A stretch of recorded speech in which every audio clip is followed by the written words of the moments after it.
Welcome to Bro v Bro, episode 9, the show where two real-life brothers pick NFL games against each other, against the spread. Joining me is my real-life brother, Ryan. Ryan, how you doing, man? Well, I could be better, with the seasons changing. I'm going to try and change up my picks, and I hope to not fall back like the time change. In Arizona, we don't have seasons changing or have a time change, so I have no idea what you're talking about. Ryan, are you going to continue to fall down the standings? Let's look at the picks from last week.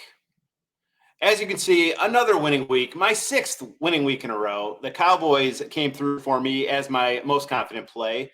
The Falcons and Ravens both lost. The Ravens loss really hurt. Can you recover an onside kick, please?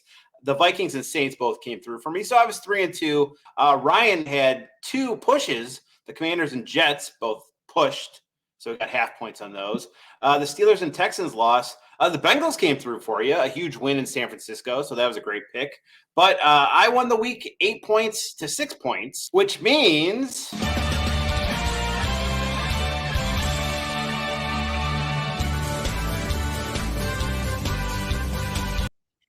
all right, guys, enjoy the show while it lasts. Ryan could literally quit at any point. I know he doesn't like losing. I'm up 24 points. We still have half a season to go. Ryan did start the comeback last week. He only lost by 2 points. With all the marquee matchups in week number 9, we're going to start off in Atlanta with two backup quarterbacks. The Vikings are in town. Ryan, who do you got? Yeah, I'm going to go with the Vikings here, plus 3.5. The Falcons are 0-4 against the spread in the last 4 games as a favorite, and they're 0-3 in their last 3 home games. Vikings took a big hit losing their quarterback last week, but let's see if the team rallies around the rookie, Jaren Hall. Yeah, now that Kirk Cousins is injured, he's got a lot of free time. Maybe he'll start a show, Cousin v. Cousin. For my fifth most confident game worth 1 point, we head to New England where the Commanders are in town. So the Commanders aren't any good, but neither are the Patriots. So I don't think the Patriots should be favored by 3 points against anyone. Everything the Commanders are bad at, New England is also bad at. So Washington has a really bad defense, 31st in the league points against, but New England can't score any points. Washington gives up a ton of sacks, also 31st in the league. But New England can't get any sacks. So I feel like Washington can at least keep it close, possibly even win the game. So give me Washington plus 3. I do hate New England, but Washington does allow the second most points in the league, and they just trade away 2 of the defenders. So they already have one of the worst defenses in the league. Can it even get worse? Ryan, for your fourth most confident game, Sunday Night Football in Cincinnati, Buffalo's in town. Who you got? Yeah, we finally have a good game on Sunday night. I'm going to take the Bills here. They have to beat the Bengals eventually, right? Right? Spoiler alert, we might see this pick later in the show. But the opposite side. For my fourth most confident game, we head to Kansas City. No. We head to Miami. No. We head to Germany, where when Mike McDaniels heard that the game was being played in Germany, mind blown. Then he was like, wait, really? Germany? Should be an excellent matchup. 2 quarterbacks that are MVP candidates in Tua versus Mahomes. I don't see Kansas City losing 2 weeks in a row. They lost last week in Denver. Patrick Mahomes is the best quarterback in the league, and this is his chance to bounce back. But it's also a Tyreek Hill revenge game for the Dolphins. This should be super exciting, but I like the Chiefs to win the game. Give me the Chiefs by 1.5. I think I like this pick a little bit more than you, actually. Ryan, for your third most confident game, we stay in Germany, which is something I never thought I would say on this show. Ryan, who are you picking?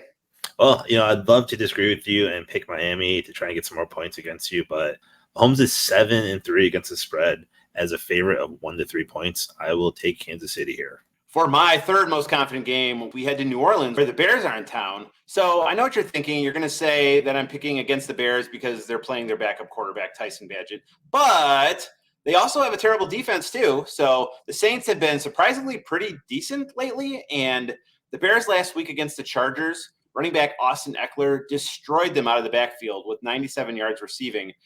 Do the Saints have a good running back that can catch balls out of the backfield? Alvin Kamara. So the Saints have a ton of weapons on offense. Their defense is surprisingly good. I don't think the Bears can score enough points to stay in this game. Give me the Saints by 8.5. Listen, 8.5 is a lot of points, and it did not do well for you last week with the Ravens. That was 9.5. And if the guy could recover an onside kick, sorry. It's still real to me, damn it. Ryan, for your second most confident game, we head to Baltimore where the Seahawks are in town. Who are you picking? Yeah, I'm going to go with Seattle.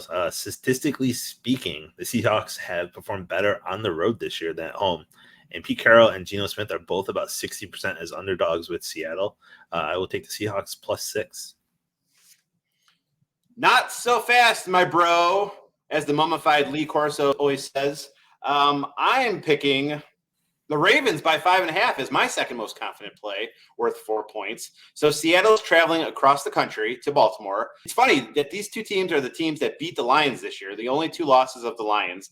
Seattle won in Detroit barely in overtime, where the Ravens crushed the Lions. The Seahawks haven't played any good offenses other than the Lions, so their defense will finally get a true test in Baltimore, where the Ravens' offense has really been clicking lately. And if they could recover an onside kick, they would have covered for me last week. Listen, the Ravens are 5-11 against the spread as home favorites since 2021. It sounds like you just made that up. No, it's real. Okay. Don't look it up. It's fine. For your most confident play, worth 5 points, we head back to New Orleans with the Bears in town. Who are you picking? Listen, I have to try and make up some points. I am going with the Bears +8.5. Unders are 17-8 in Saints games the last two seasons. If this is going to be a low-scoring game, I'll take the 8.5-point head start. Give me a backup quarterback, Tyson Bagent. Wait, Tyson Bagent? More like Tyson Beignet. What is that, a fancy funnel cake? I don't know what that is, but it looks yummy. I want one. Have fun losing that pick. Get it? Fun, funnel, cake. And for my most confident play, worth 5 points, we head back to Cincinnati, where the Bills are in town. Give me the Bengals by 1.5. Joe Burrow finally looks healthy. Josh Allen doesn't look healthy. The Bengals are hot and on a roll. The Bills don't look very good lately and are struggling against even bad teams like Tampa Bay. Bills defense is injured, so Joe Burrow, I expect him to take full advantage of that. I feel like this should be at least 3 points. And not to mention that last year these two teams played in the playoffs in Buffalo, and Cincinnati kind of beat their brains in. So give me the Bengals by 1.5. Listen, so far the Bengals are 0-3 in AFC games this season. Let's make it 0-4.